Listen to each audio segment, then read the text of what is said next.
Delhi Capitals की जो बहुत ही बुरी हार हुई है केकेआर के खिलाफ, जिसके चलते ऋषभ पंत को काफ़ी ज़्यादा क्रिटिसिज्म का सामना करना पड़ रहा है। बात यहाँ पे माइकल क्लार्क की हो, इरफान पठान की हो, बड़े से बड़े लेजेंड सामने आ रहे हैं, अपनी बात रख रहे हैं।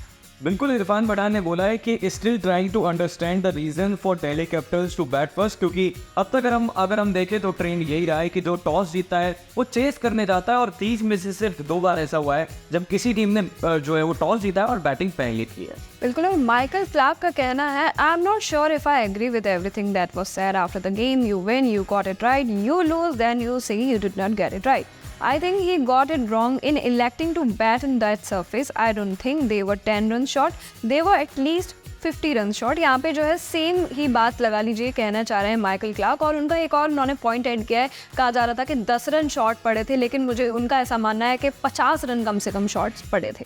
बिल्कुल, 159 का स्कोर किया था, और ईडन गार्डन्स में आप अगर 160 रन बना रहे हैं तो मुझे नहीं लगता कि आप जो है वो जीत पाएंगे। और जहाँ तक पंत के अप्रोच की बात है तो आकाश चोपड़ा भी कहीं ना कहीं इसमें शामिल है, जो गुस्सा होते हुए नजर आ रहे हैं। वो कह रहे हैं कि I was very surprise Rishabh, you can not bat like that, it seemed like he was trying to do something different on every ball. बिल्कुल, और यहाँ पे क्या हो जाता है कि पहले जितने भी मैचेस दिल्ली कैपिटल्स ने खेले हैं वहाँ पे ऋषभ पंत की काफ़ी भरपूर तारीफें हुई थी। तो मुझे ऐसा लगता है कि शायद जो डिसीजन उन्होंने लिया है वो अंडर प्रेशर भी लिया हो सकता है। अगर हम यहाँ पे पंत की बैटिंग पे नज़र डालते हैं तो कल उन्होंने रन्स बनाए थे 27-20 बॉल का उन्होंने इस्तेमाल किया, 2 चौके और 1 छक्का इसमें शामिल था। आगे अगर बात करें दिल्ली के बैटर्स के बारे में तो पृथ्वी शॉ इस मैच में वापसी करते हुए नजर आए थे, कमबैक किया था क्योंकि पिछला मैच नहीं खेले थे।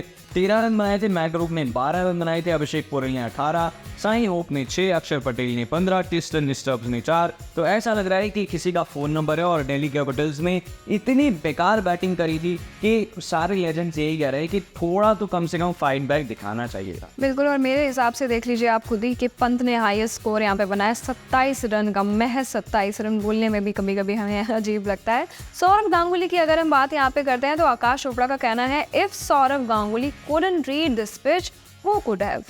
बिल्कुल, यही जो है वो चर्चा का विषय रहा है, मुद्दा रहा है, क्योंकि उन्होंने कहा है कि who bat first after winning the toss, I am not being too critical.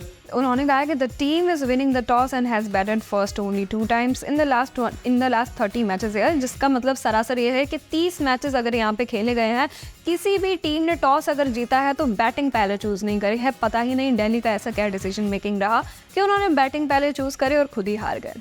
और वो ये भी कह रहे हैं कि सौरव गांगुली जो कोलकाता से बिलोंग करते हैं, इंडियन गार्डन्स को बहुत अच्छे से जानते हैं, वो दिल्ली के कैपिटल्स के मेंटोर हैं। बावजूद इसके जो है वो ऋषभ पंत अगर पहले बैटिंग कर रहे हैं, पिच को अगर सौरव गांगुली नहीं पहचान पाए तो कोई और खिलाड़ी क्या ही पहचान पाएगा। बिल्कुल, और यहाँ पे ऋषभ पंत से पूछा गया उनकी बैटिंग क्या, तो ये डिसीजन रहा था जिसको लेके उनका कहना है, it was a good option to bat first as a batting unit, we did not bat well, 150 was below part and how things were going, but we learn from our mistakes, every day is not your day। Rishabh Pant का ये कहना है, the way we were going as a team was nice। यहाँ पे जो है 5 matches खेले थे, जिनमें से 4 लगातार मैचेस उन्होंने जीते थे, तो कहीं ना कहीं एक अच्छा उनकी टीम के लिए काफ़ी ज़्यादा अच्छा हो जाता, प्लेऑफ में जाने के चांसेस बढ़ जाते, लेकिन बहुत ही ज़्यादा निराशाजनक जो हार का सामना करना पड़ा है दिल्ली को। बिल्कुल, वो यही कह रहे हैं कि हमने अगर बॉलर्स को कुछ रन बना के दिए होते तो शायद हम लोग जीत सकते थे। और जहाँ तक दिल्ली की बात है, 11 मैच खेले हैं, इसमें 5 ही जीते हैं, 6 हारे हैं, तो फिर आईपीएल की ट्रॉफी या फिर प्लेऑफ में पहुंचना अब बहुत ज़्यादा मुश्किल हो चुका है। और बात यहाँ पे अगर हम दिल्ली की करते हैं तो 6ठे नंबर पर आ गई है, 11 मैचेस खेले हैं, जिनमें से 5 जीते हैं, 6 मैचेस हारे हैं, और अभी रिमेनिंग 4 मैचेस बचे हुए हैं, और अगर उन्हें प्लेऑफ में जाना है, टॉप 4 में जाना है, तो चारों के चारों मैचेस लगातार जीतने होंगे। बिल्कुल, 1 मैच वो गवा चुकी है, तो मुझे ऐसा लग रहा है कि सिर्फ 3 मैच बाकी हैं। और ऑरेंज कैप की जहाँ तक बात है तो इसमें वापस ऋषभ पंत आ चुके हैं। कोहली जो है वो पहले नंबर पर हैं, दूसरे नंबर पर ऋतुराज है, तीसरे नंबर पर साई सुदर्शन, और चौथे नंबर पर हैं ऋषभ पंत। पर ये तो पर्सनल रिकॉर्ड्स हो गए कपिल, मेरे हिसाब से अगर आपको टीम को आगे लाना है तो टीम वर्क करना होगा। ये पर्सनल रिकॉर्ड्स बनाने से अब आप खुद ही देख लीजिए कि विराट कोहली पहले नंबर पे चल रहे हैं, लेकिन ऐसे पहले नंबर पे चलने से फ़ायदा क्या जब आपकी टीम प्लेऑफ तक भी ना पहुँच पाए। ऋतुराज को छोड़ दें तो बाकी जो खिलाड़ी हमें नजर आ रहे हैं उनकी टीमें फिलहाल स्ट्रगल कर रही हैं। और दिल्ली के अब सिर्फ 3 मैच बचे हैं, एक 7 मई को है, एक 12 मई को है, एक 14 मई को है, एक राजस्थान, एक जो है वो आरसीबी, और तीसरा जो है वो लखनऊ के खिलाफ। बिल्कुल, आरसीबी को अगर हटा दें तो एलएसजी और आरआर जो हमारी टीम है, राजस्थान और लखनऊ, दोनों ही स्ट्रॉन्ग टीम्स हैं, तो जीतना थोड़ा सा चैलेंजिंग हो जाएगा।